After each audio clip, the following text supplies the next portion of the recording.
Good evening. Good evening. It's us again. Remember us? We've been gone for like 2 weeks. Joe's been on vacation. Yeah. Yeah. How did that go, by the way? I haven't had a chance to talk to you. The vacation was fun. The aftermath was horrific. Did you go to Mexico or something? Like what happened? No. Well, let's just, before we even got to the destination, Jen ran the rental Jeep into a concrete barrier. Before Did it you even not see it? It was literally okay, completely empty parking lot. Only one light pole with a You're not concrete helping barrier around it. Yeah, no. And me and Jason, we were like, stop. Blam, just straight into it. Yeah, so that's how it started. But Yay. yeah, so and then the vacation was smooth. Everybody was having fun. Got golf carts, rode around the island and everything. Nice. And then got back, and I had my car in the shop because remember my son broke all the rims and all that stuff. Oh, fun. Yeah. Yeah. And I got back, and he was like, "Oh yeah, it's gonna be about $2,700." I was like, well, if I'd have known that, I wouldn't have spent $300 a night on crab. Yeah, you would have. Eat the crab. Yeah, I probably would have. Eat the crab. You always eat the crab. All right. Yeah. Wouldn't be the crab. first. I can eat my weight in crab. I will eat crab until I get sick, and then I'll eat more crab. I literally did that. Yeah.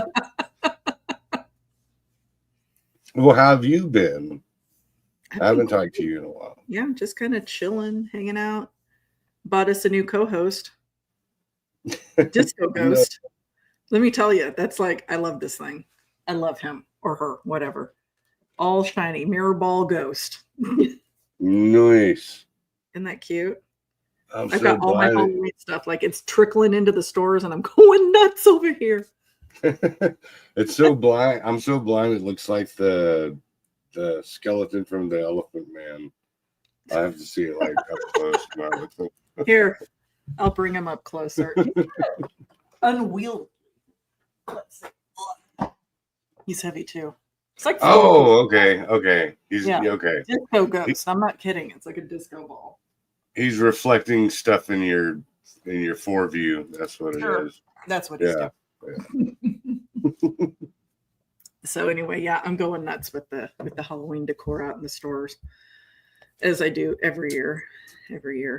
I'm gonna have to start giving stuff away. Which, speaking of, so I saw this cool thing that I tried, and I think I might give these away if our regulars in the chat are interested. I made paintings that are Halloween just to kill some time. Picasso, I am not, but they're fun Halloween decorations. So I think I might be giving those away, and then my future endeavors probably as well. I got to clear out some Halloween stuff, and you are going to benefit from it, my friends. And we're not just doing it to get your address either. Oh yeah, well, I can, I can always mail it from my office. No, not your address, their address. Oh, their address. P.O. boxes work. I'm not out to freak anyone out. I've been stalked in my life. I'm not looking to stalk anybody. Well,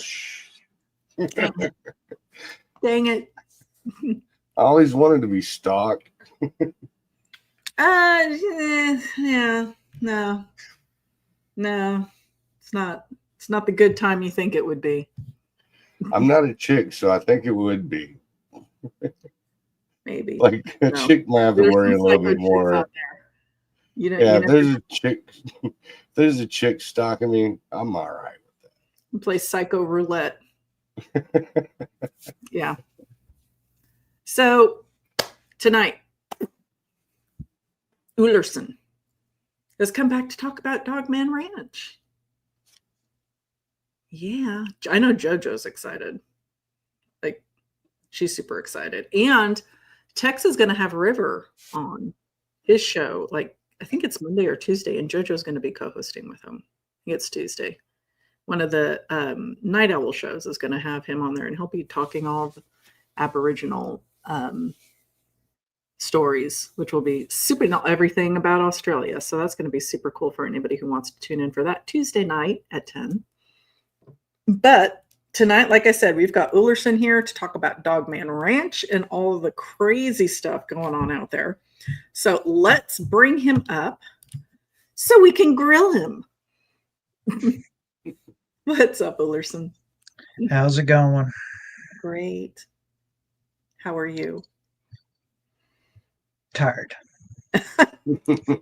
So for those of you who don't know, Ullrson, I don't think I've ever spoken to you when you were not working. Never have I gotten a text message from you. Hey, I was kicking back this afternoon. No, I was going to go do this, or I was working here and I saw that. It's no. And in fact, there was even one of the ones where I was visiting one of my officers at a site, and I sent you a message going, "Yeah, we just saw somebody walk by that faded out." Never not My working. officer's just sitting here staring at me, big wide eyes, like, I'm like, hold on one minute. Right? Because you guys, you work security for construction sites, right? Or just general security? Anything and everything. Okay. So logistics sites, data centers, construction sites, everything. So you're usually there at night when nobody else is around. I do have officers there at night when nobody else is around. So I'm typically in the office. So, I mean, the Royal U, your company. Yeah. Yeah. There's a lot of my sites that are just overnight.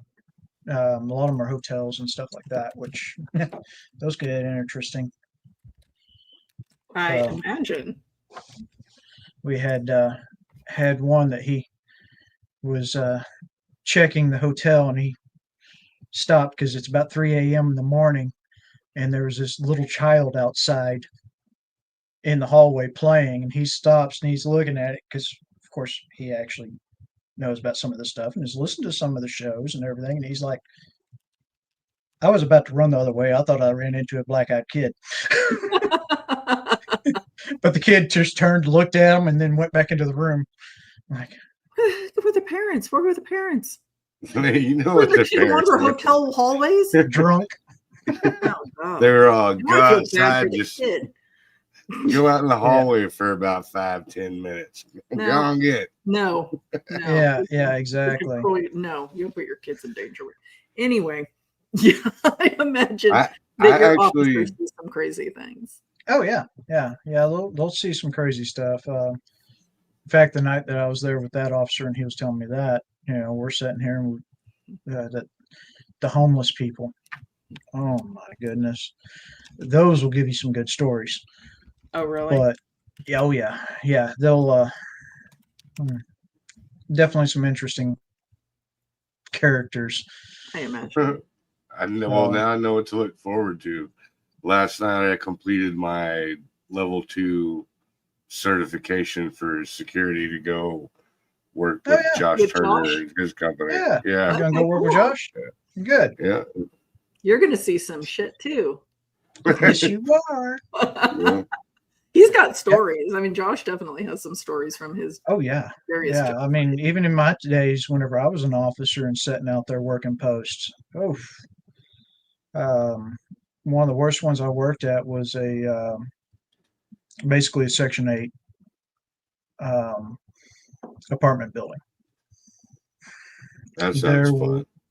Yeah, we were in contact with emergency services at least 5 times a day. Ooh. I went through 2 ballistic vests in 2 months. Ooh. I was stabbed in the back by a vagrant. So, wow. Yeah. You hit the Kevlar, right? Oh, yeah, I had Kevlar. Okay. I did not draw my firearm. Good on you. I drew my baton and I worked some frustrations out. Did a little ASP training in there? Yes, a little bit of that. But yeah, that site was quite interesting. You'd be sitting out there because you'd sit in your car to watch unless you're going on a tour. Mm. You were supposed to do tours with two people, but the company I was with at the time never hired anybody that was reliable.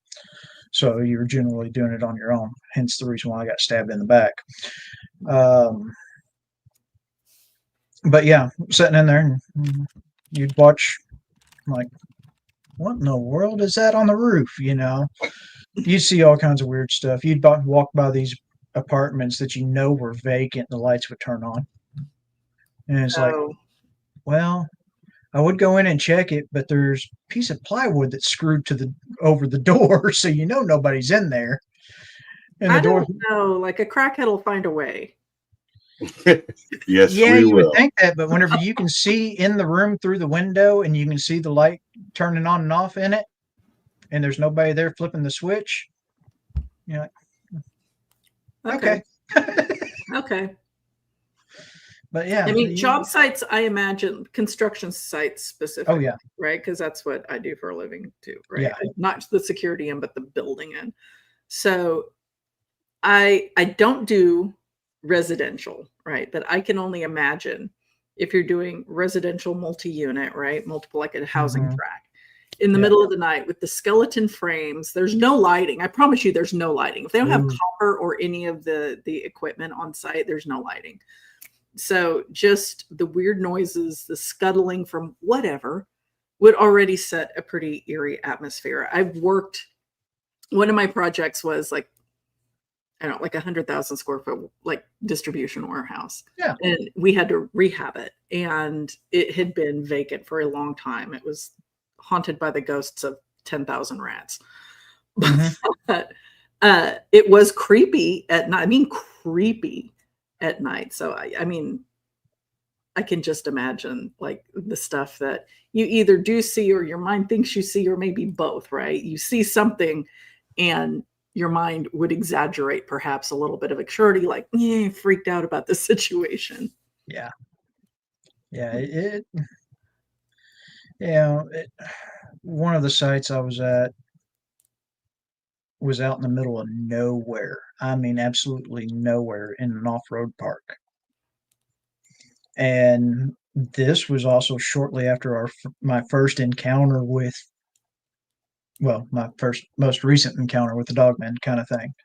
Mhm. So here I am in the middle of nature, a good 5 miles from any town, with nothing around me, sitting out on top of a plateau in the middle of the night. Um, and it was kind of one of those things, like, you'd sit here and something's watching you. You just have that gut feeling something's watching you. So you get your flashlight out and you shine it around. You got two eyes and you're like, all right, is this a coyote or is this something else or what? And I think I saw like 3 bobcats, several other things, as far as that goes. But all of it was your normal Well, there are some things you don't wildlife. want to run into. It doesn't have to be paranormal. Like you don't Yeah. necessarily want to run into a PO'd bobcat. Yeah, a 30-pound cat. Um, It's not like your tabby at home. no, not really. So they're not fun to play with. And I mean, I've been stalked in the woods by mountain lions. So I got lucky. I happened to hear a twig snap behind me. Turn around, here's a mountain lion sneaking up on me. Oofta, that's scary.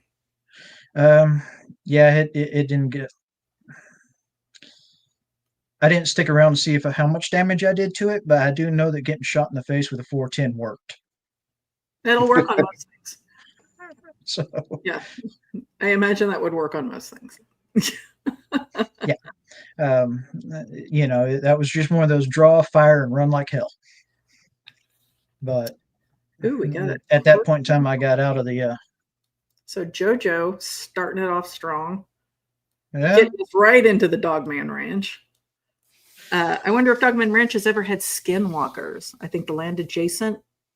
I don't think it was adjacent. I think it was the land itself was once native land. Correct. All of the land around here was native. Now, granted, I mean, You know. technically everything was. At one point. Yeah, back then it was. I mean, whenever my great grandfather, you know, was settling out here, growing up out here, because like I said, he grew up in one of the houses over here Mhm. and was born in one of the houses over here, and then he ended up purchasing the plot that we're on from the cousins. But as he was growing up out here, he was watching Comanche burying their dead over here. So yeah, as far as skinwalkers, though, I don't know. I can't say that I've ever seen anything. Now, the first time I ran into the Dogman, I thought that might be what it was. That's what I first started looking up and researching, and then that was whenever I was directed towards the Dogman. But it's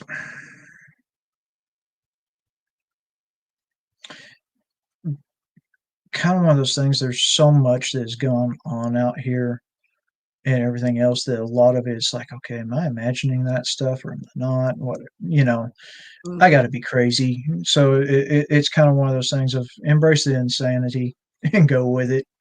Sure. But As far okay, so my take on that would be JoJo, probably not, because skinwalkers aren't, ethereal. They're people. They're flesh and blood yeah, people, right? So I don't that place is not well developed. I mean, it has definitely got remote areas, but it's developed enough. There's no native families in the area, no, or there's it would not be. anymore. There's no reservations close by or Yeah. anything else. So for a skinwalker, not that it's necessary. I mean, they can shoot out on their own, but I mean, they get a lot of power from causing chaos and mischief. And, I would say that they would try to stick close to people who believe in that as opposed to maybe some white folks just tripping through the woods. But I would expect that closer to like a reservation. I would. Doesn't mean I'm right. That doesn't mean that they don't shoot off on their own into, I would expect them closer to the reservations as well, or at least oh, she meant like passing through, more so passing through. Oh, Uh, maybe could be. Yeah. I maybe mean, back in the 1800s. Who knows? oh, back in the 1800s, sure. Sure. Yeah, Yeah. I wasn't alive back then. When your So great great grandfather was watching all this go down. there's no telling what my ancestors dealt with. That's true. So I wish they had a journal or something that you could read. Or do they? not that I know of. Okay. Only the stories that were kind of passed down. Um, that's about it. And I mean, most of those stories were, as far as anything that goes into these levels, some of it might have been construed to the Fae, and then some of it obviously was going into the more the paranormal as far as ghosts and spirits and so forth. Sure. Oh, okay. So Keith So, says, I'm lost as to what the physical characteristics of a crawler are. Can Ullrson all right. describe it if he saw?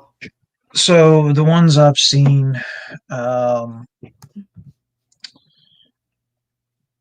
taut skin, kind of a.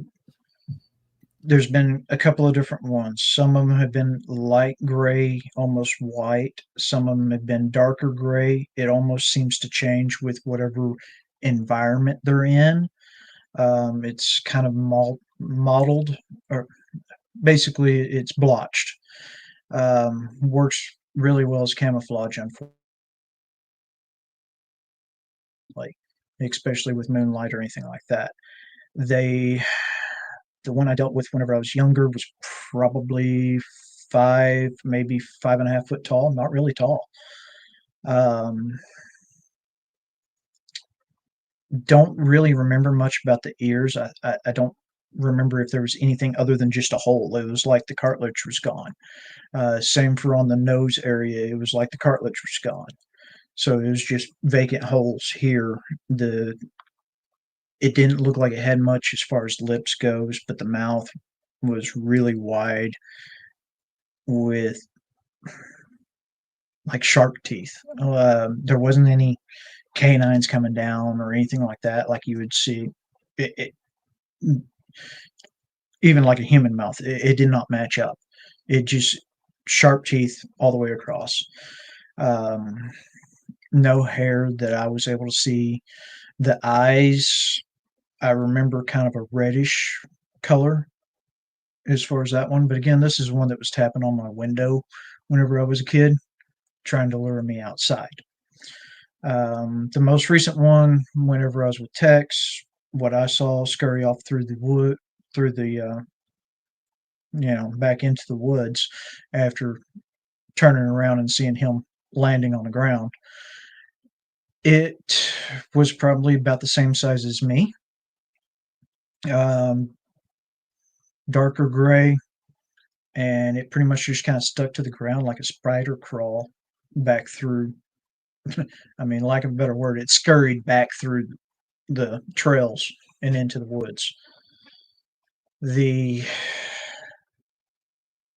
As far as in social media or anything like that, what I've seen that's been the closest is some of the video games will have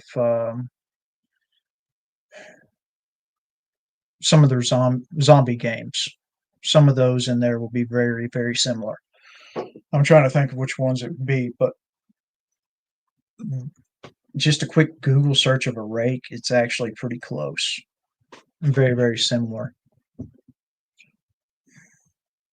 Unfortunately.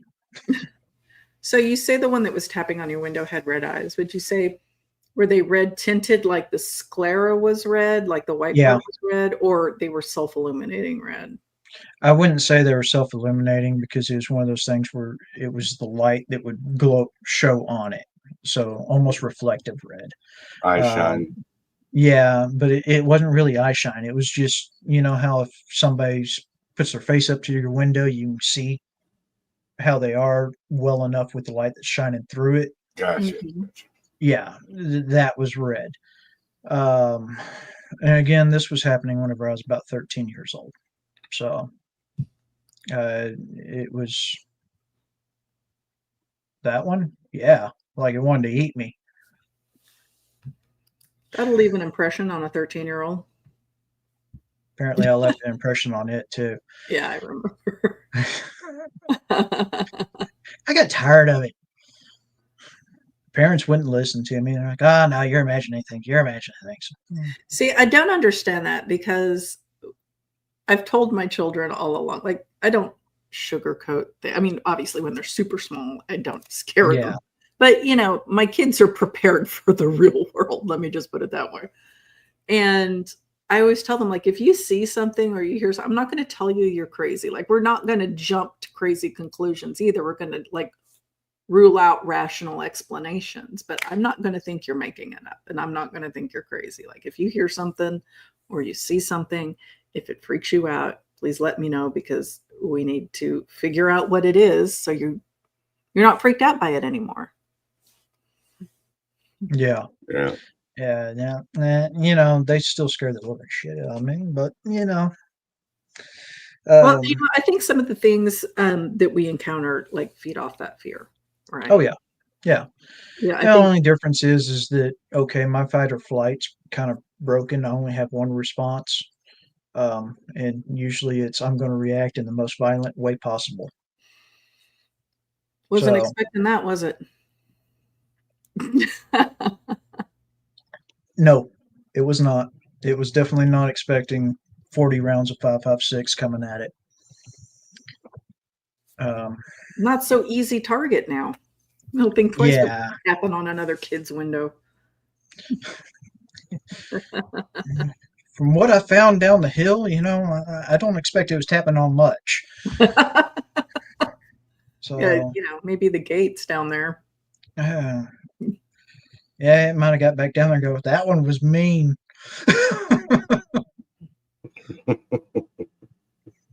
But no, they're So Jojo wonders if there might be a portal under the house. Now, I think that there's some around your property. There's several portals around the property. My idiot of a brother was playing with a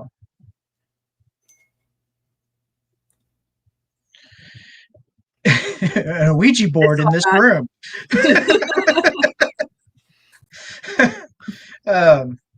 Yeah, so my idiot brother was playing with an Ouija board in this room and obviously didn't close it out right. So it is a revolving door in here.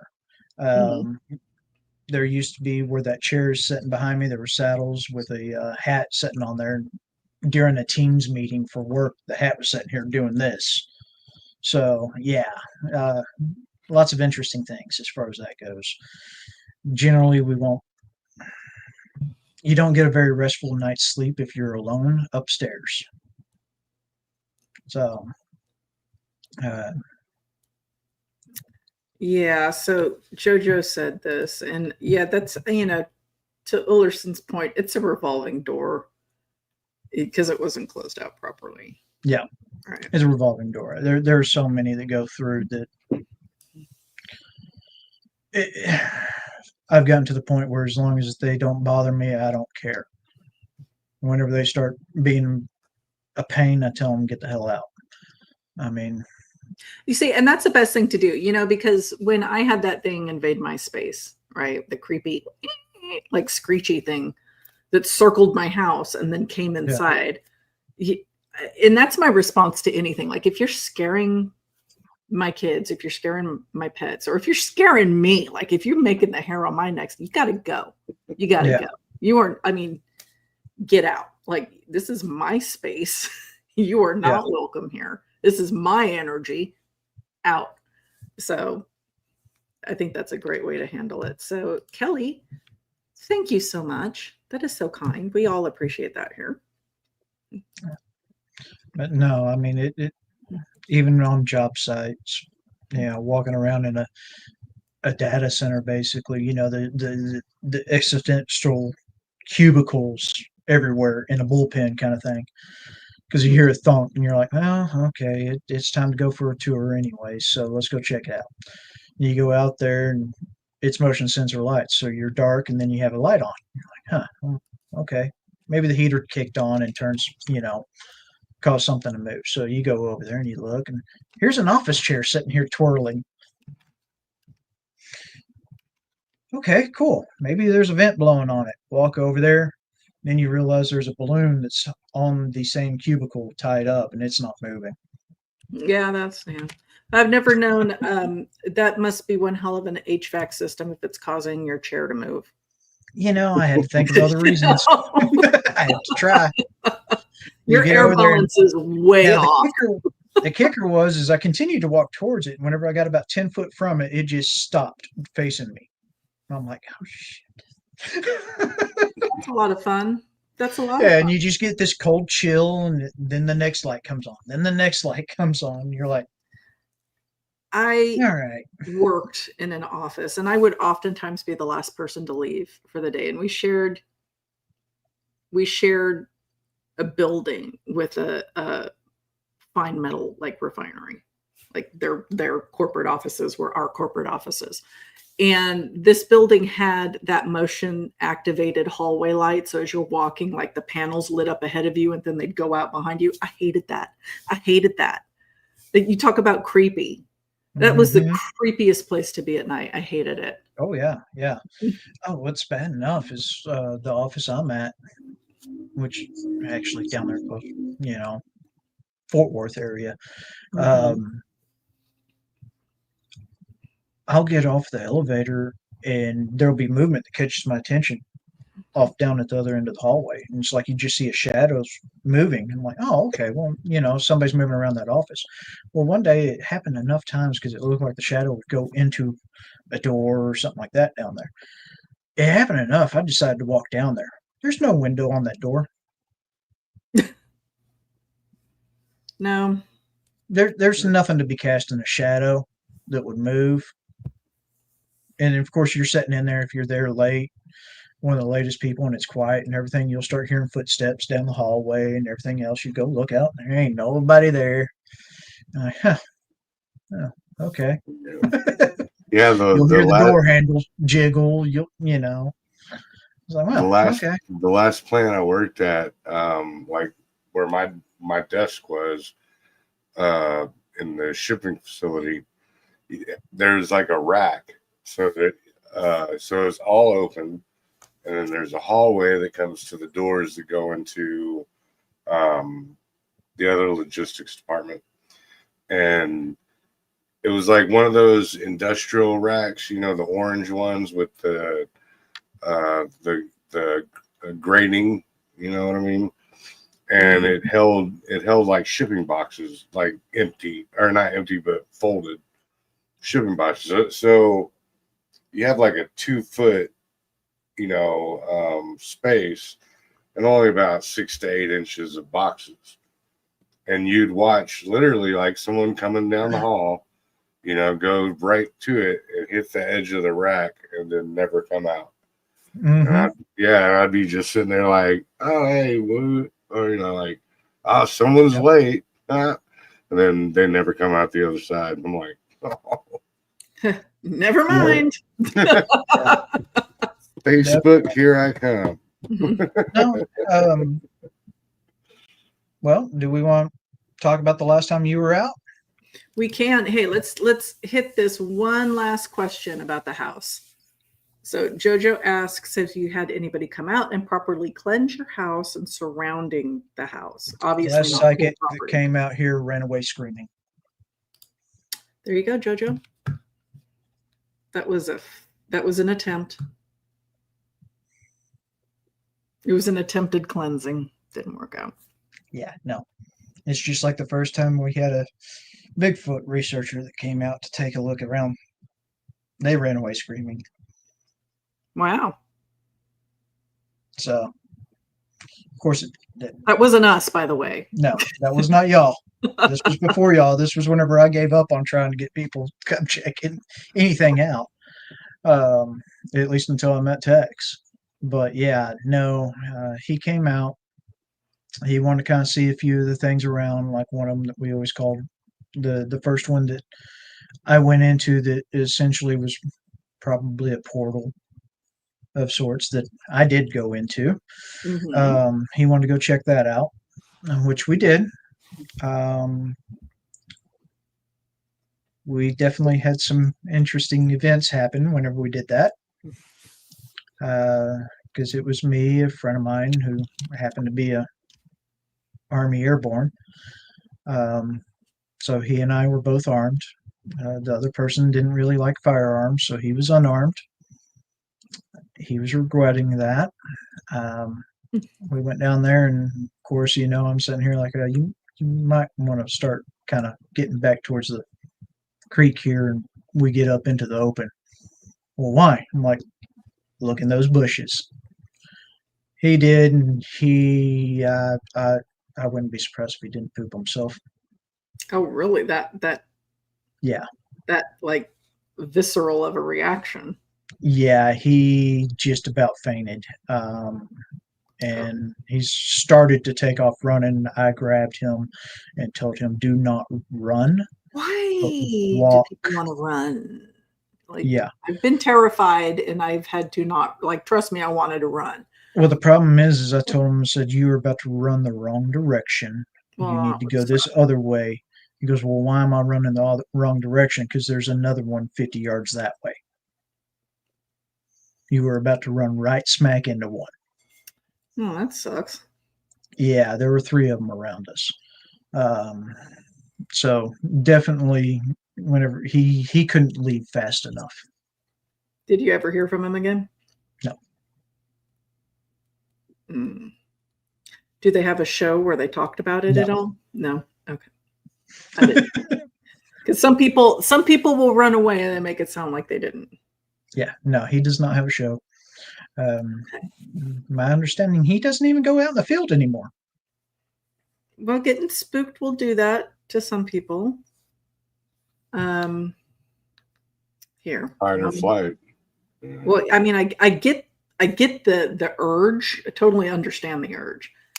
When that thing bluff charged me in the dark on the side of a mountain. Like I wanted to turn around and run too, but I also didn't want whatever that was hauling rear end down the mountain to chase me down and, you know, Oh rip yeah, my yeah, throat yeah. out. It Prey didn't feel like drive. a good time Yeah, either.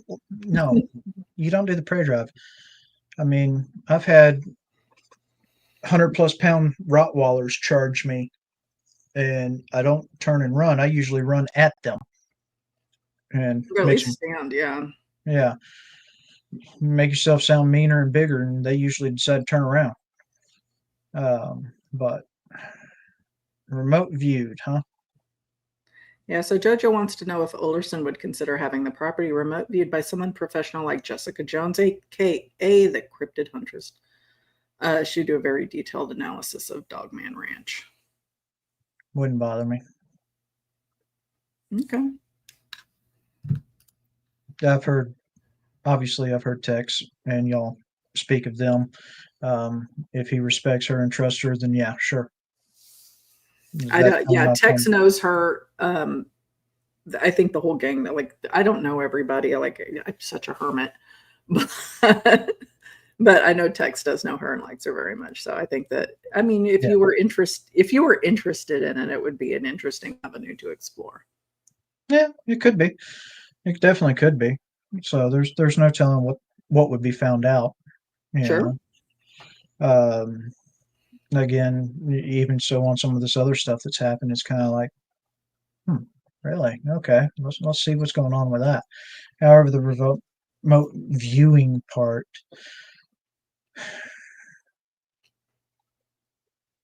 It's hard to, and I'm not putting anybody down because I do believe people have abilities, but it's I hard believe in to it. baseline a remote view, you know, to it's hard to Yeah, prove. And so that's why I always consider what people tell me. I mean, you keep an open mind, always consider what people tell you, but it's hard. That's a hard pill to swallow because it's hard to prove one way or the other most of the time.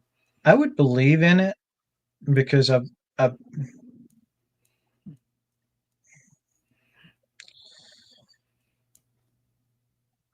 it's been one of those things where I can remember whenever I was younger, it's like, oh, okay, and I would have somebody try to quiz me over stuff on it because it's like, well, yeah, you're sitting in this room, there, and that.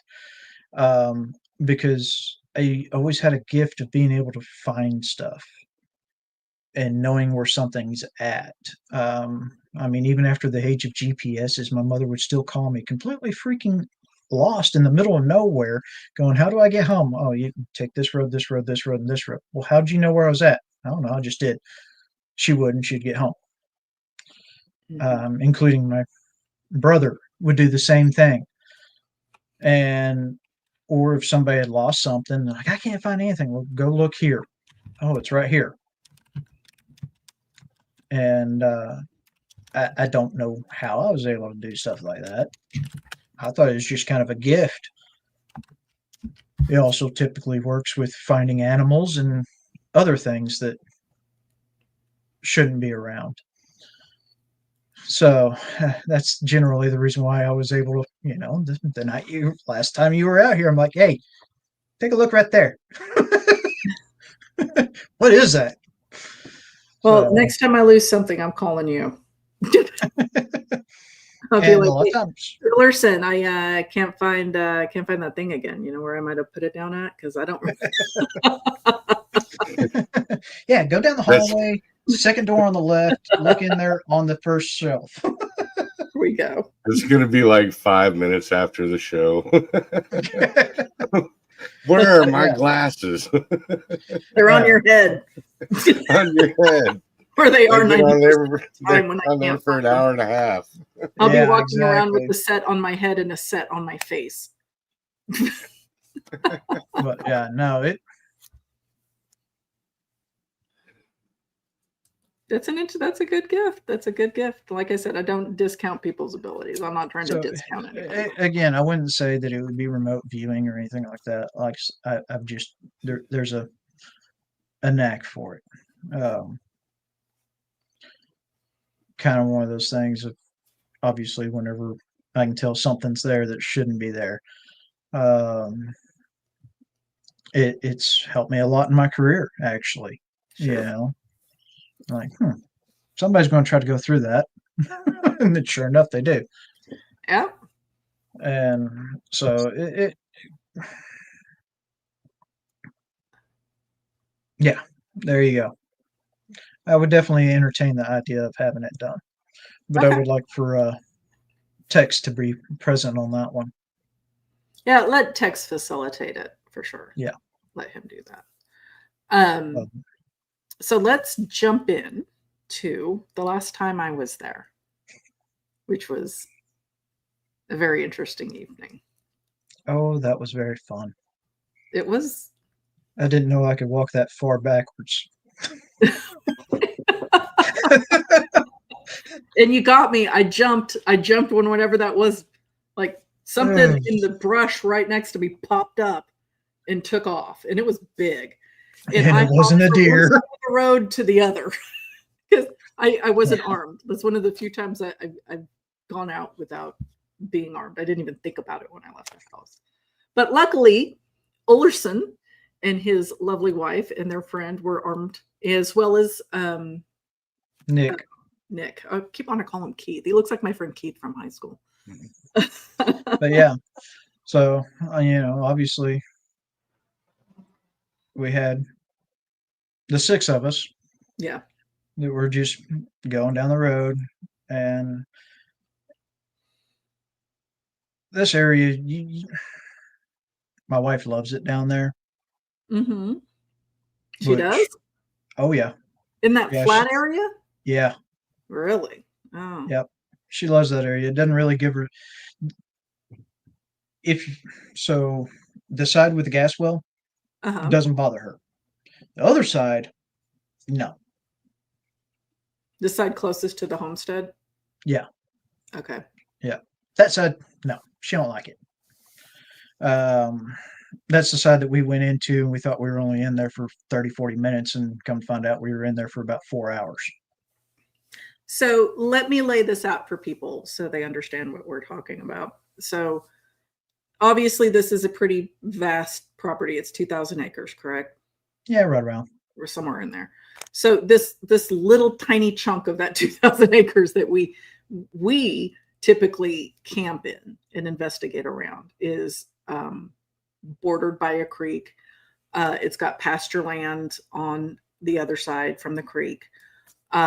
There's are those oil or natural gas wells? Natural gas. They sound like natural gas. So they're around. So you hear those pumping and spitting, but there's an area that you have to go through. Joe's gonna have a stroke over there with his 12-year-old mind. So so there's this area you have to travel through, and it is creepy to me. I mean, it is It old. looks like something right out of a horror movie. It does. I mean, it's a floodplain for sure. It is flat as a pancake. There are these gnarled old black trees that surround you on both sides as you're driving it. And it's not that far, right? It's not that far to travel through that area. No. I mean, it's maybe 50 yards total if you're on the road. If you're on the road, it's about 100 yards. Is it 100? It didn't seem that long. It doesn't seem that far, No. but it is No. it is absolutely creepy in the daylight. And it is directly adjacent to the homestead that we also go and investigate. It's very interesting back in there. So that's what it is. And all of that is what, like a quarter mile from the campsite? Yeah, not even.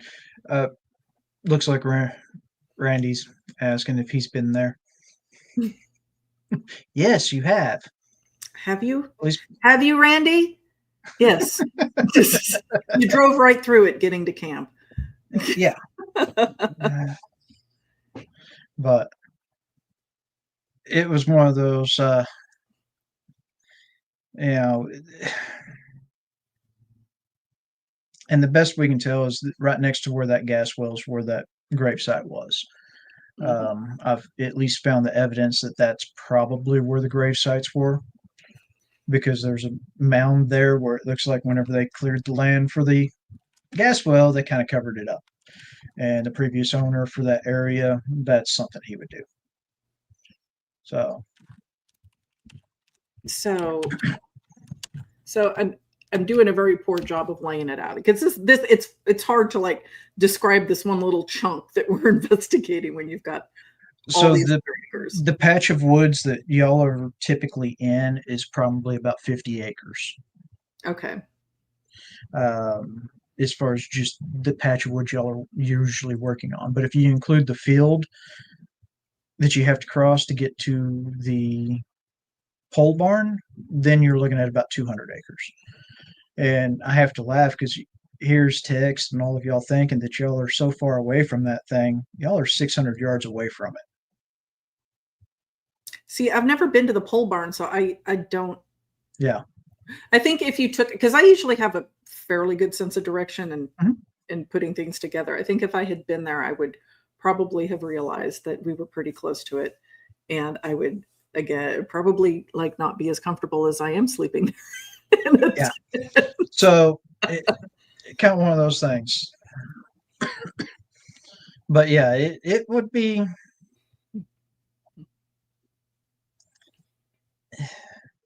If you take the road to get around there, yeah, you're driving about a mile and a half, Yeah, because you got to go way down, way out and back over. in. Yeah, If you go straight across the field, you're 600 yards. I'm surprised it doesn't connect. They just didn't do a road across there. Because there's a road, I thought. So as we're coming out of camp and we're leaving, right? We're coming towards Mhm. the homestead. There's that initial field to our left. Then we cross a second cattle guard, and there's another road there Mhm. to the left. And that doesn't take you to the pole barn? Yeah. Oh, it would. Okay. Yeah, it would take you to it, but it's still a pretty good ways. Yeah. You got to twist and wind back around in there. But yeah, I really just need to drive down those roads because I'm not afraid of getting lost. Like I'll drive down a road. Doesn't scare me usually. well, yeah, the next time around, y'all will have to adventure out a little bit more because y'all still haven't gone down to the houses. There's So, houses? I didn't even know there were houses. I mean, I knew about the pole barn, but yeah, the other houses, the abandoned houses or the torn down houses, ooh, I like abandoned partially, houses. yeah, partially torn down one. So the first time Tex came out, I was showing them around. I've been sending them pictures of stuff that was going on and everything else, and they came out there and they found pretty much the same stuff I'd been sending them and everything. And I was like, well, I mean, I've seen them in this house down here. I've got a picture of one basically leaning in the wall of this house, and it's kind of one of those things of you see like a black void is what you see, and because again, apparently these things emit some type of electromagnetic field that does not allow pictures, at least not any kind of digital. Mhm. And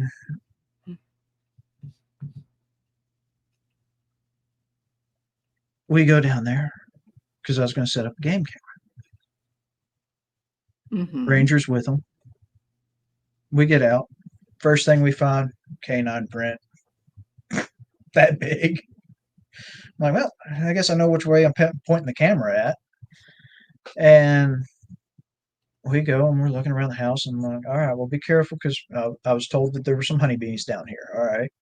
They were trying to tear the house down and they stopped because of the honeybees. So it was like, was that the reason why or something else scared them? And we don't even go up to the house yet. So Tex goes wandering off over to one side. Ranger and I go following a cow trail off over the other side.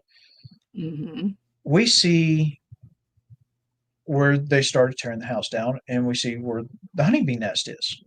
We're sitting here looking at it, and we're just kind of chatting. And about that time, we hear a screen door open and shut, and then boots on a hardwood floor. Oh. And both Ranger and I holler out, "Hey, Tex, look out for these bees over here. Don't get them stirred up." About that time, he pokes his head out around the other side. "What are y'all talking about?" Ranger and I just look at each other.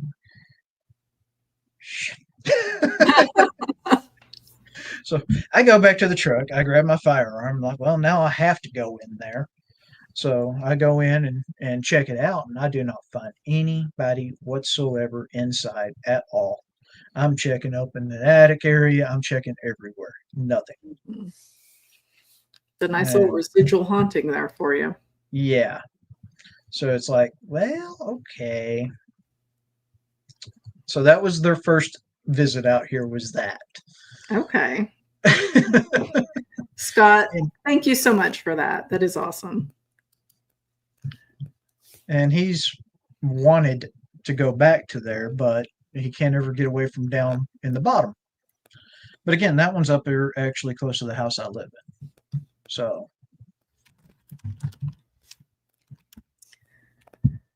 there's just 2,000 acres is a lot. There's just so much there. But it's a lot of area to cover. It is. And I like the area that we research. I mean, I think it's got a nice little chunk of everything, right? You've got the homestead that I think is active personally in multiple ways. Yeah. That little area where we camp, Tex and I have heard like that clinking sound. It almost sounds like glass tapping. Yeah. There's no wells around metal us. Pipes or something like that. Yeah. Yes. And then there's that flat area that we were discussing, right? That I think is creepy as heck. But your wife loves, everybody's. Yeah. Well, obviously, my wife is a force to be reckoned with. So, definitely one of those things. Whenever you see somebody 5'6" get out with a little submachine gun, somebody's going to be able to handle something. Right. Yeah, she's a spitfire for sure. So, but yeah, and it's kind of one of those things of we that night we were I'm one of the worst about taking photos anymore. I've got a ton of photos. If you follow me on really Instagram or TikTok, I've got a video like montage of still photos, obviously. From the last time not the last time, when I first went out there this past November. Yeah. I've got a lot of photos of that, and it'll give you an idea. You can see the field, you can see the homestead, you can see the creek. I don't think I took any pictures of the creepy forest area. But it's like right adjacent to the homestead. But tell us again, to refresh our memories, about when you and your wife like had that time slip when you were walking through. Yeah. The forest. So we went down there. We were looking for where the graveyard's at, and we were checking in that one area. And what's really weird is, okay, you can see the field on the other side of those trees. It does not look like it's far. It looks like it's maybe 50 yards. But once you get inside those trees, it seems like it multiplies by 10. And you can just keep walking and walking. And the problem is whenever you start going in there and you start paying attention, you'll try to follow a cow trail or an animal trail, and it goes to a bodark tree with an arch. Mm-hmm. It goes up to that arch, and then the trail doesn't go any further. Well, to me, that says I'm not walking through there. Sure. So you're picking and choosing ways around to get away and not go through all these archways. And yeah, her nickname's Honey Badger. Oh, okay. I know I call her by her real name, but I'm not going to do that here. Yeah, there's a story behind that. Basically, Honey Badger don't give a. Yes. Is it that one? Yeah. It was kind of one of those things. Some of our friends, they had these cutesy names and everything else for each other, and always that. And she looked at me one time, and as we were about to head out the door to go get some food or something, her and my friend's wife, they were sitting down. She goes, "Why don't you ever use cute names for me?" I went, "Oh, well, okay, honey, Badger." And about that time, I got a book or something thrown at me. But the name stuck because it's fitting. She looks all cute and cuddly, and she'll rip your face off if you give her half a chance. But yeah, She's um, yeah, to us.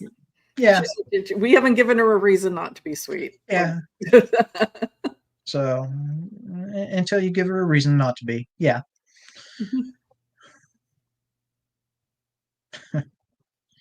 But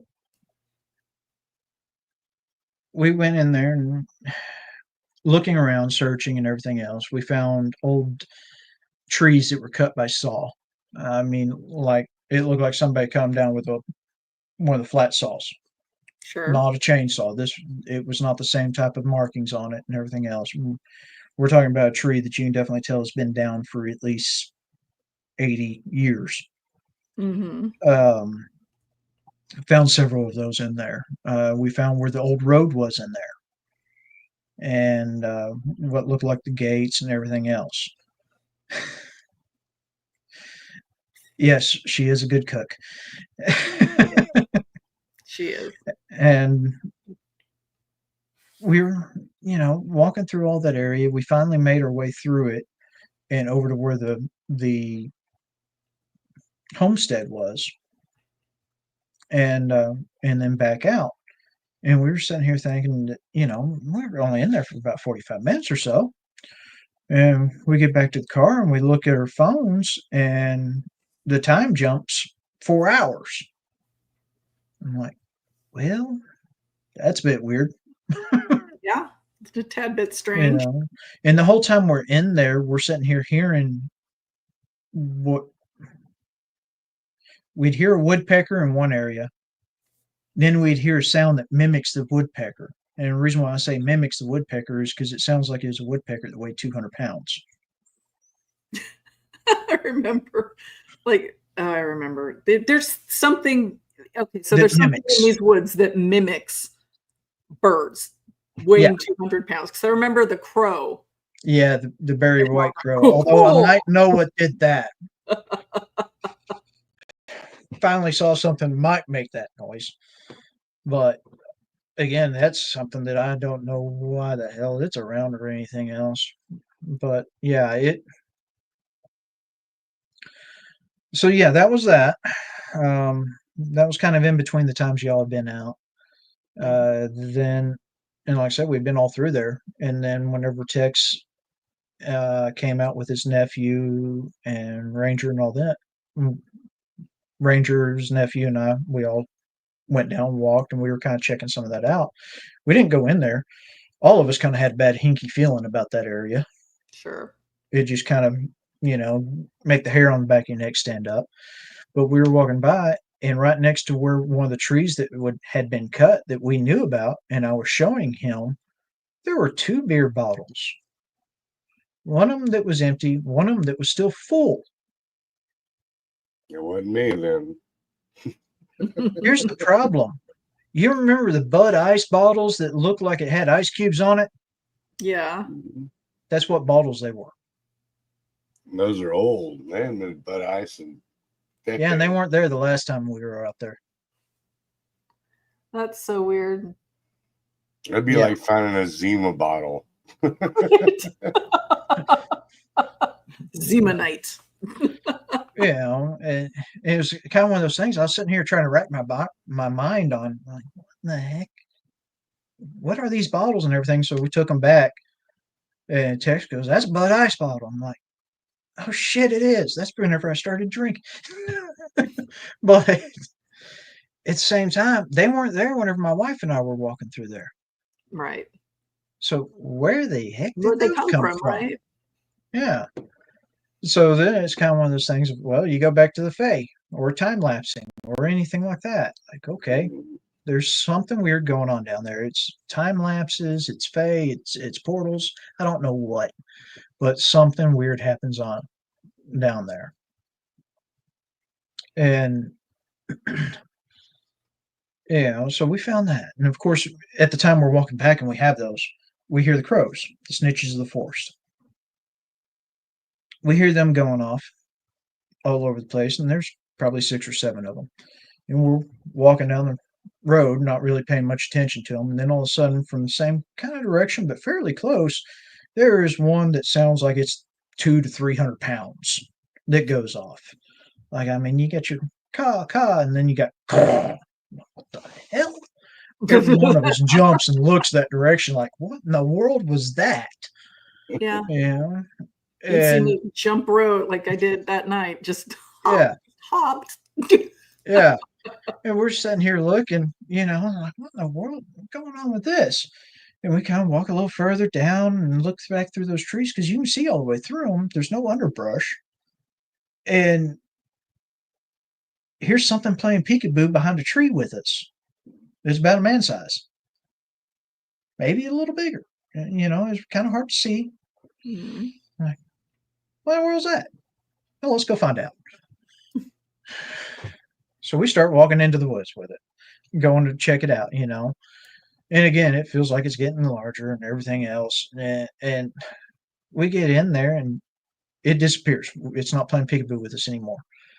And the irony of it is come to find out later, whenever we went back and looking, where we ended up stopping and where it started to get where we had chills on us was right where I suspect that graveyard is, right there where I found a mound. Right. And that's back behind that one pump, right? Yep. Okay. That's back behind the one pump. Actually, pretty close to where we had that thing jump up. Yeah. Bluff charge us that night. And so we're like, okay, well, let's turn around and go ahead and head out of here. And as we're walking back, I look off to the left and I see like a mist just kind of going along, pacing with us. And I'm like, all right. Don't do that every day. Texas nephew is like, isn't this what you're not supposed to do in the horror movie? I'm like, yeah, you'll be fine. You don't get cool stories by not following the mist. No, I really had to ask Tex what he thought about bringing him out there for his first investigation. I mean, I don't know how old Tex's nephew is. His 20s? Yeah. Okay. He's old enough, but you could definitely tell it shook him up, so. Yeah. I mean, hey, initiation by fire. Yeah, definitely did that, especially whenever we drop Tex off, because Tex plays his call and we hear something in the brush off to our side that didn't seem to like it. So Tex wants to get out and look and wants us to drive off. Yeah, Tex does that. Yeah, well, the thing about it is we drove off down the road, turned around on a well pad down there, and I'm sitting here and I'm watching the silhouette of this very large canine up on top of a hill watching us. And I'm sitting here looking at it, and then that's whenever his nephew spots it up there. He's trying to get pictures, and they're just not coming out. He's like, "What is that? Is that a cow? Is it what is that?" And then it moves, and it's like, "That's not a cow." And we sat there for a bit, and I'm watching it, and it's like it's sitting there watching us. And then it starts moving back towards where Tex is at. I'm like, all right, let's go back and go pick him up. And we head back. And that's whenever I see his headlamp bebopping up the hill faster than I ever expected to see him trying to bebop up the hill. I'm like, why is Tex actually moving that fast? He just meanders most of the time. He don't.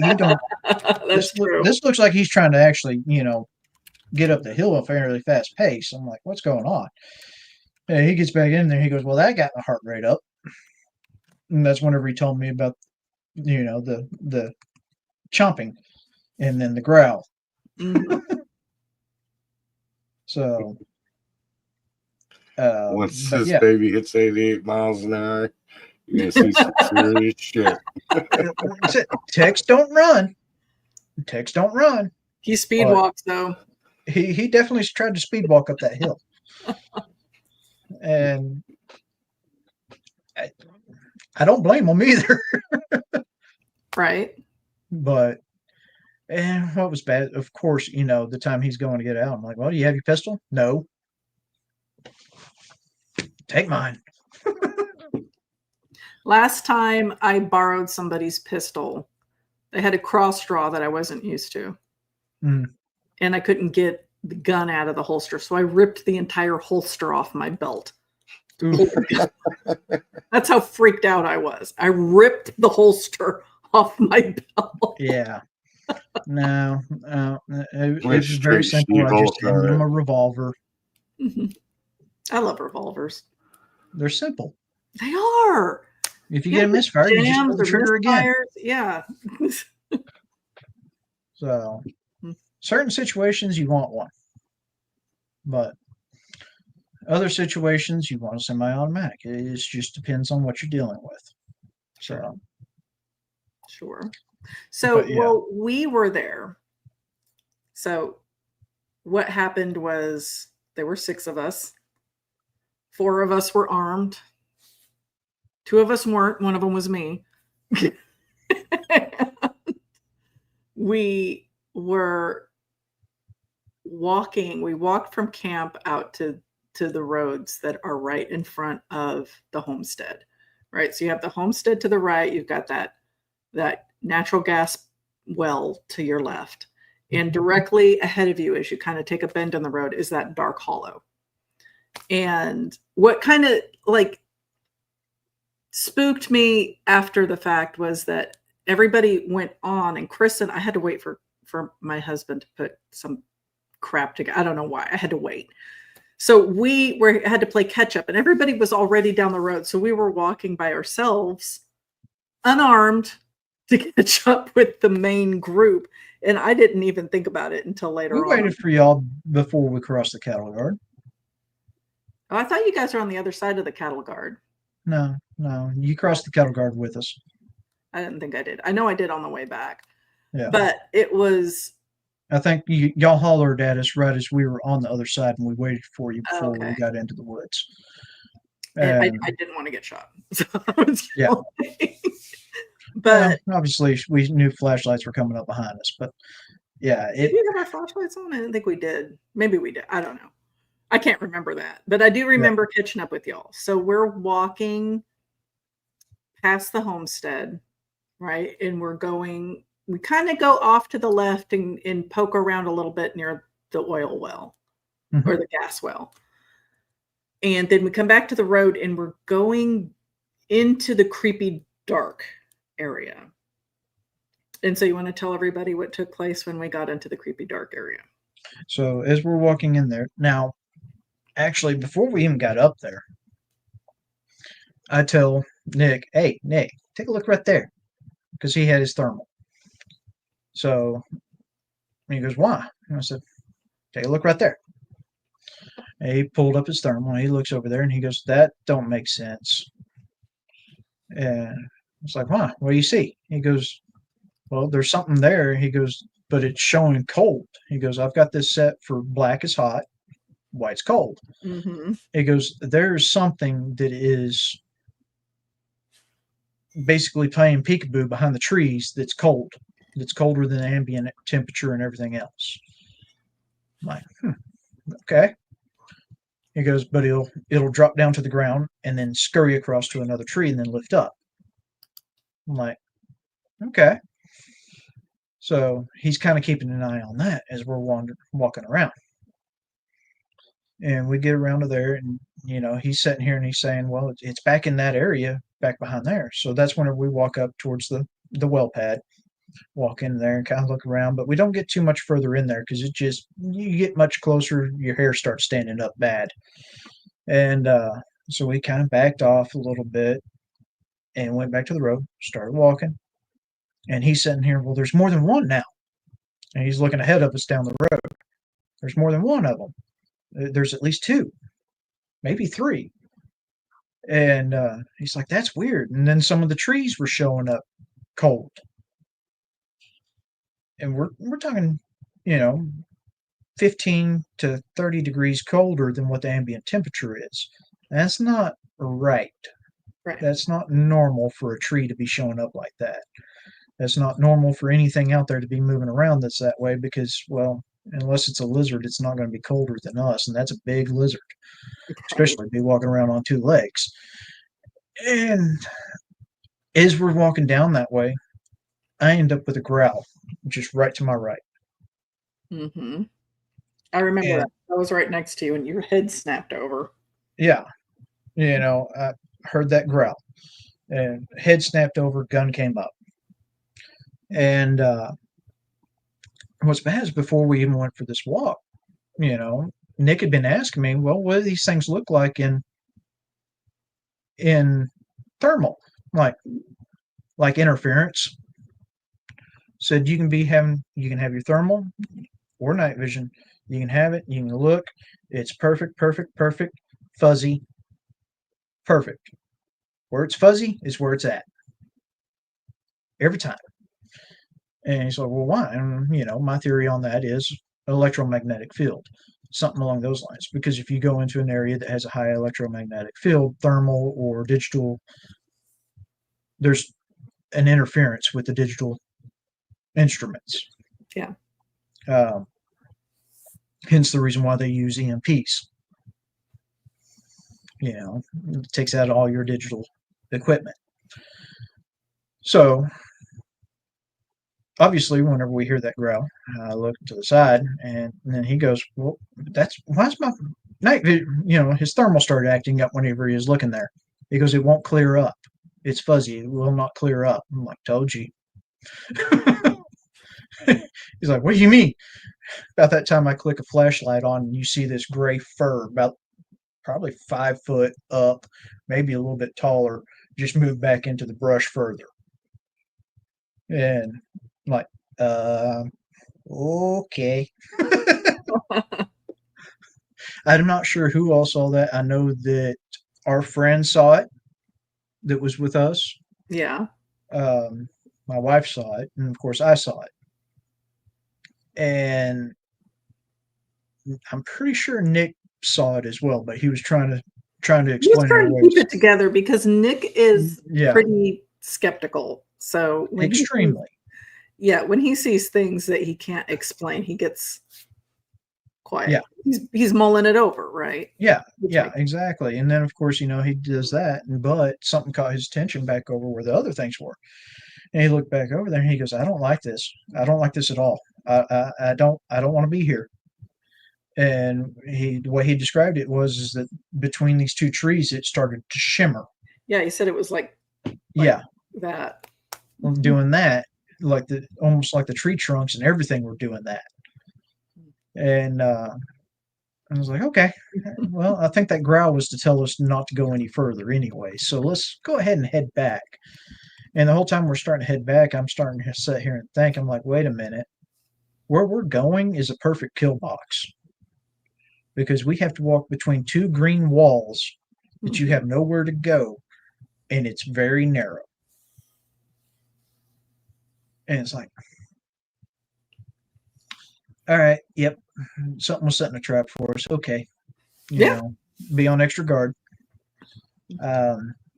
So my wife and our friend was up front. You two were in the middle.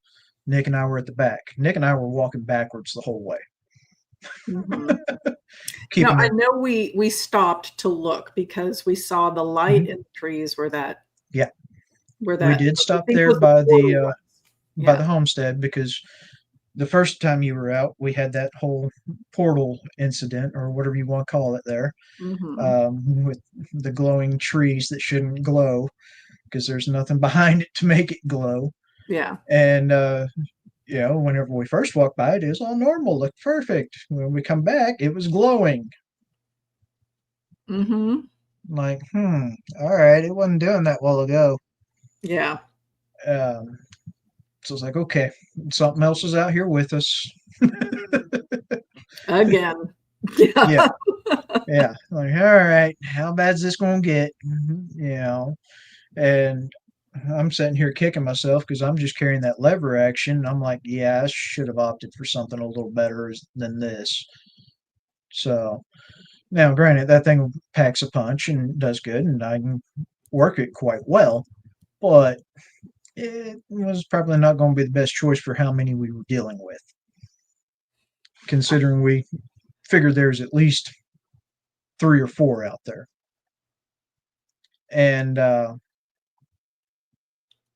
we're heading back, and then something just runs right up on us on that one side that's closest to the road. Yeah, because we Like, were I we mean, were standing still for a minute, and I can't remember why we stopped. Because we were headed back to camp, so it was off to our right, and I just remember all of a sudden there was a commotion. yeah, There's yeah, a and it commotion. wasn't a deer, No, and because of course Nick looks Nick at had it to and he goes, startle "It's up at fuzzy." it. Yeah, Yeah, he went to look at it and it was blurry. I'm like, well, there you go. And but it was kind of one of those things. We had something on both sides of us, yeah. and because we got bluff charged from one side, and then that happened on the other side, and so it's like, well, okay, let's just kind of Let's keep keep marching. on keep marching. We'll keep, you know. I'm sitting here. I have that rifle right on where it came up to me. Like I can see movement just behind the tree, sitting here kind of doing this behind the tree. And I'm like, I'm not going to shoot unless I'm positive I have to. And, but yeah, we ended up backing all the way up to the cattle guard, got across the cattle guard, and then we walked. Yeah. But yeah, it was quite interesting. But And Nick then, was very uncomfortable for the last little leg of that. And he kept vocalizing it. He kept saying, I am not okay back here. yeah, Like I yeah, I he feel like I'm was, being watched. He kept saying, I feel like I'm being watched uh-huh, and I do not feel good right now. yeah. He held together really well for somebody that hasn't experienced out there. Yeah. And I mean, this place is not for the faint of heart. It's really not. It even in the daytime, you will have stuff mess with you. Um, Well, it's it there all the time. It's not Yeah, coming and going. I mean, we just get creeped out because we don't have the eyesight, because you can't to see see it. in the Yeah, dark. Yeah. daytime you'll see it further away, and I mean I've seen them broad daylight, so it's kind of one of those things of, and it's whenever the ones that don't match up to the 5 that I usually see, that's what worries me. Yeah. The 5 that I normally see, I'm not. I respect them. I'm not really terrified of them, but I know quite well that I don't stand a chance against them. Mhm. Other than I could hurt one. That's going to be about as far as it goes. You know. So I got a question here.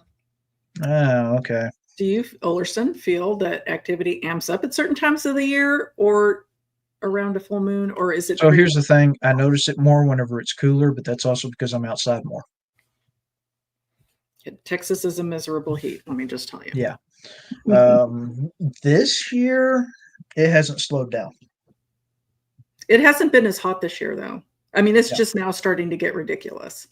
Yeah. So this year, it's the only difference is that I've noticed the 5 like to stick closer together. Mhm. Ever since probably about mm, March, April, they Mhm. stick closer together. You don't see the juveniles out away like they used to be. They tend to be more like a tighter pack. Um, honestly, if you're looking at pack mentality, it's like there's something out there that can hurt them. Right. That's how they're acting. They're more on a defensive, which concerns me. What in the world is going to make those things on the defensive? So, So what do you think it is? I know what you think it is, but let's talk about that. So let's talk about what could put a dogman on the defensive. I think. I know that those and the crawler things do not get along at all. Now, Pops is adamant about that not being it. However, the fact that there seems to be a lot more of those little crawler things than I remember there ever being, Uh-huh. that kind of concerns me because that same night, we're like, well, we're going to go check out the pole barn. Since Tex wasn't going to go down there and check it out, we're going to. Right. Soon as I roll up to that thing, in my headlights, here one sticks its head up and then back down. And then there's one to my left. And then our friend sees one over here to the right. Like, Mm-hmm. we're surrounded. There's at least 3 of them here, and they're coming closer. Yeah. They hold. So I didn't stay the night that night, right? My husband and I, once we got done with our walk with Nick and the group, Ullrson and his group went off to the pole barn. My husband and I said goodnight to everybody who was still awake at camp, and we packed up and left because I am old and I am not sleeping in the heat. So, my roughing it days are in the rearview mirror. And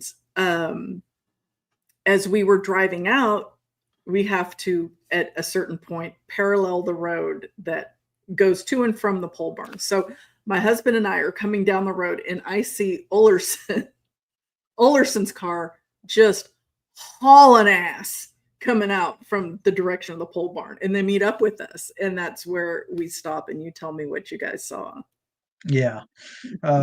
We were probably doing about 75, 80. Yeah, they were, I'm not kidding, they were hauling us. And those roads, let me tell you, like, this is cattle pasture. These aren't paved roads. These aren't, somebody might come out and grade them a couple times a year, but by and large, like, there's potholes, there's big rocks, there's a reason why I drive Subaru. Yeah. I just bought a Subaru, by the way. Oh, nice. I love it. Yeah. Well, their turbo's quite fun. Thank you, Quack. I'm glad you're enjoying it. It is a good show. So, yeah. Yeah, I got an Ascent. So. Oh, you did? Mm-hmm. Nice. It's got the same motor as that one I've got in it. Sweet. So, yeah, it'll be fun. But we were actually looking at getting an Ascent next, but I'm probably going to end up getting a pickup. I don't know. You get what you need, right? Yeah, I'll get something. But yeah, no, we were definitely booking it out of there. We definitely didn't want to stick around down there any further than what we had to, because no. 1, sure, I'll test my luck. 3, no. No, heck no.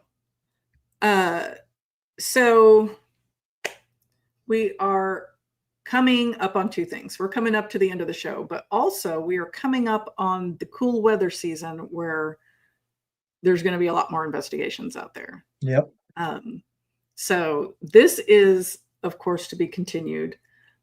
We love having Ullrson on here, so I definitely want you to come back whenever you're comfortable coming back. Oh, definitely. And we can talk about, the other things that happened. I have no doubt. We didn't even get to talk about the 2 winged creatures that you saw, right?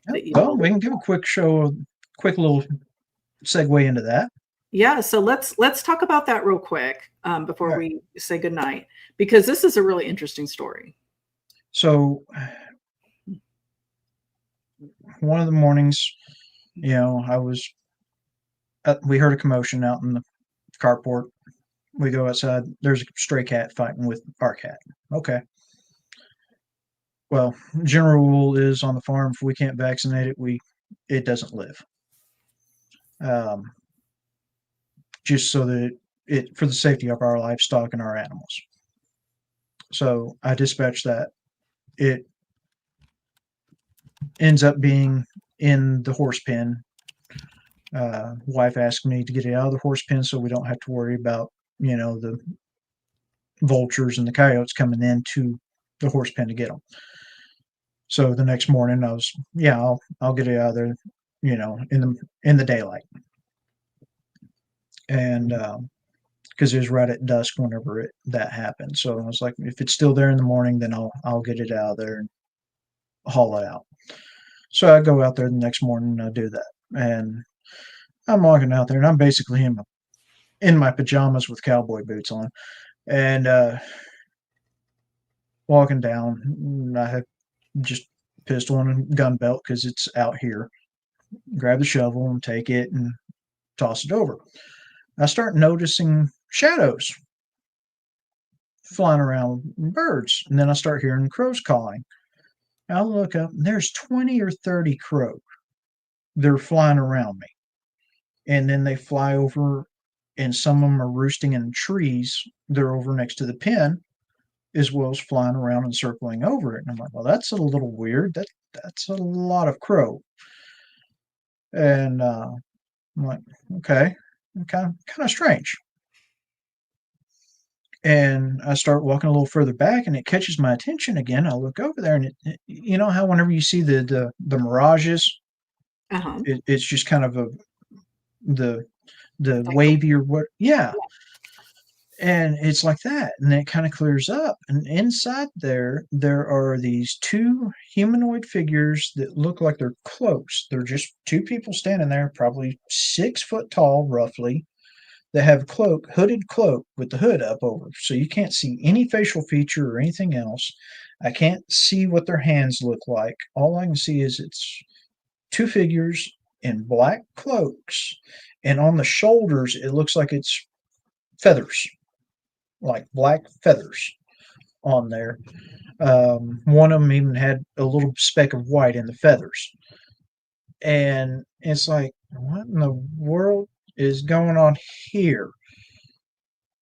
I'm sitting here looking at these things like, yeah, I ain't got time for this today.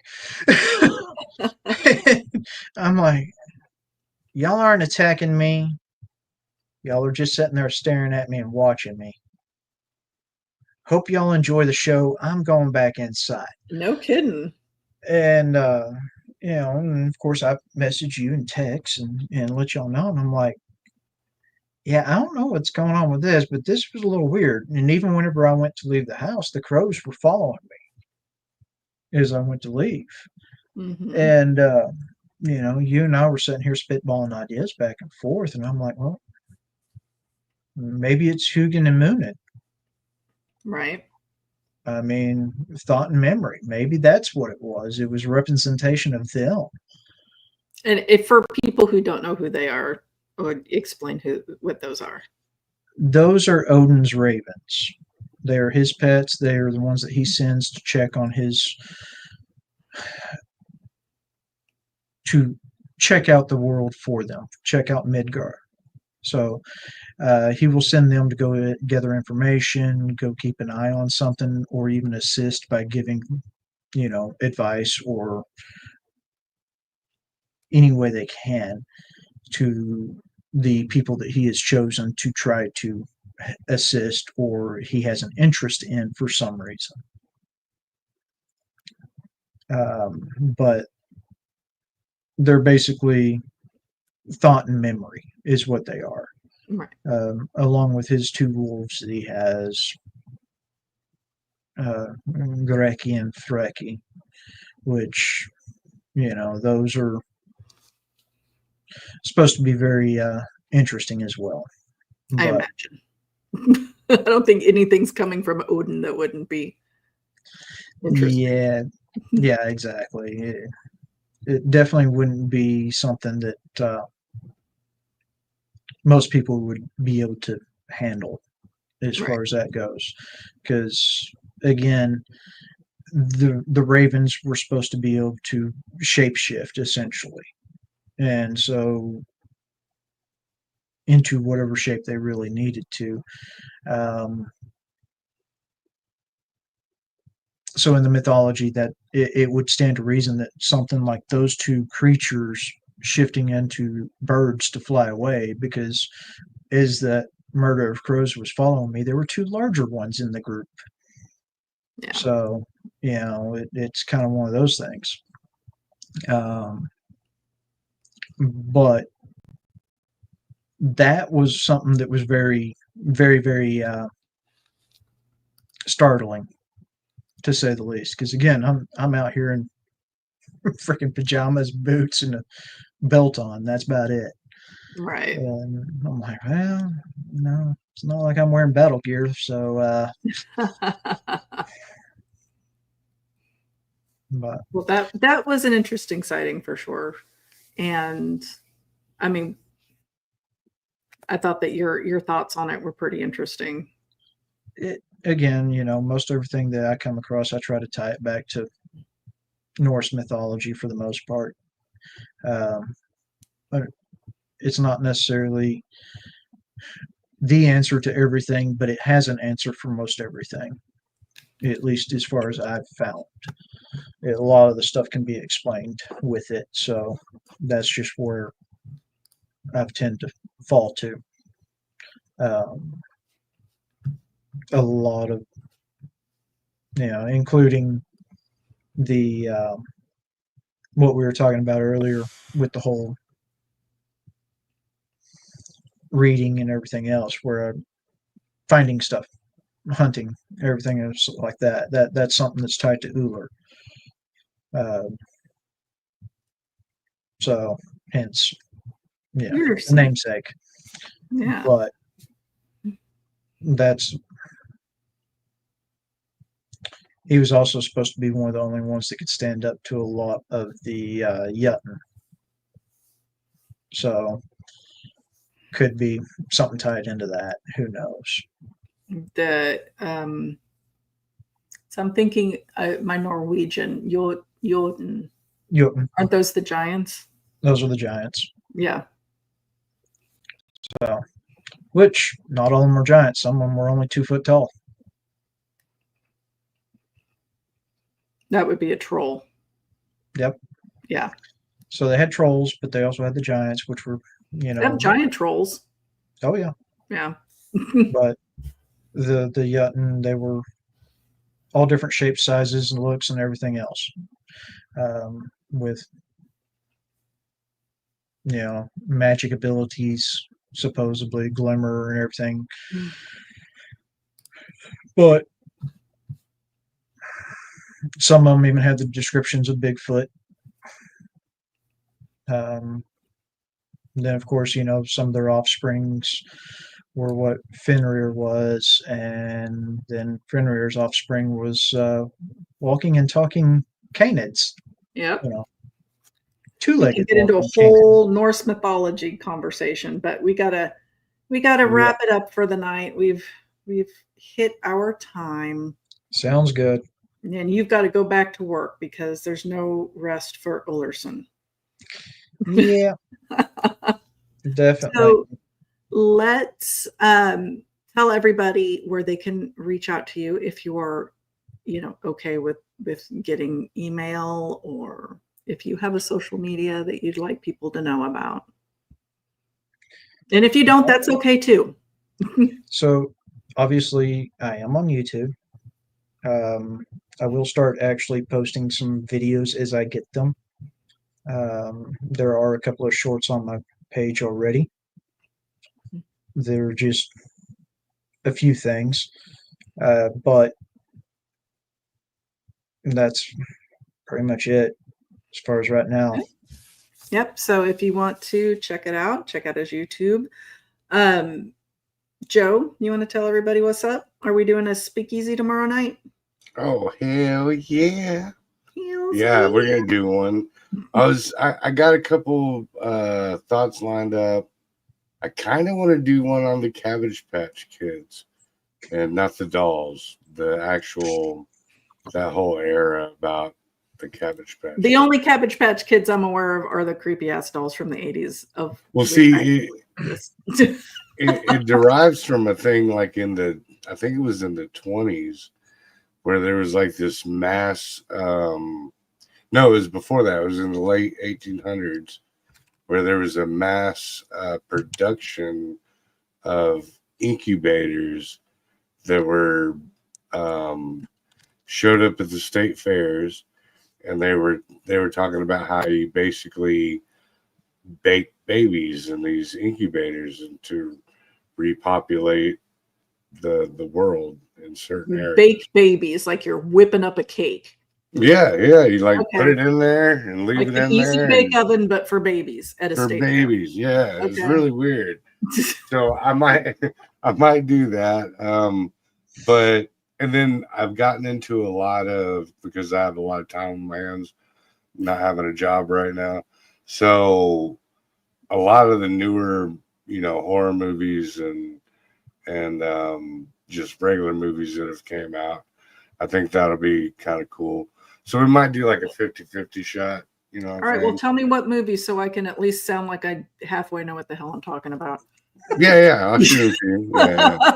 But you gotta watch that Until Dawn. I watched that today, I can't guarantee I can watch it before the show tomorrow night, but I will give it a go. It is awesome. It is really, really, really good. They incorporated, like, I'd say 5 to 6 different horror movies into one culmination of a movie. Sweet. So it's a good horror movie that isn't just stupid. So that would be wonderful. Okay. So check out Ullrson on his YouTube page. Lots of content apparently on its way. As it becomes available, he'll be uploading it. And we're going to have him back here pretty soon. And like I said, as the weather gets cooler, Monica and Tex and everyone else will be stomping around out there and giving you more stories. Hopefully. Like good adventure. You don't get a good story from staying in the car. There's a lot more area to go look at. I know. I'm excited to get out there when the snakes aren't around as prevalent. If it's in the back seat, you might get a good story. Well, I don't know. Maybe. I'm too old for that crap. So, yeah, we'll check y'all out next time. Thanks, everybody, for tuning in. I appreciate it. I appreciate everybody who gifted us and stickered us and gave out memberships. Y'all are the best. I really think that the island of misfit toys, of which I am a part of, have some of the greatest listeners out there. And I appreciate every last one of you. So does Joe. I know Ullrson enjoys coming on. He likes JoJo and her fascination with the land. Like, I love that. I love seeing that in our chat. So thank you, everybody. Y'all have a good night. And until next time, be sweet. Talk to you later.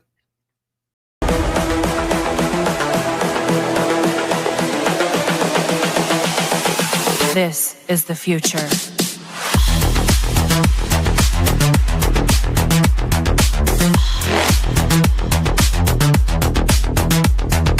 Evolution. The Crossing Realms Conference launches September 19th and 20th and will dock in Richmond, Missouri.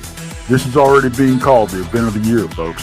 With an unprecedented list of speakers and special guests, 2 days of cryptids, UFOs, and paranormal presentations, along with a celebrity-filled ghost hunt, meet and greet, gallery reading, vendors, and a film screening. This promises to be both educational and fun. Go to Eventbrite.com to secure your tickets and vendor slots before they are all abducted. They're going fast.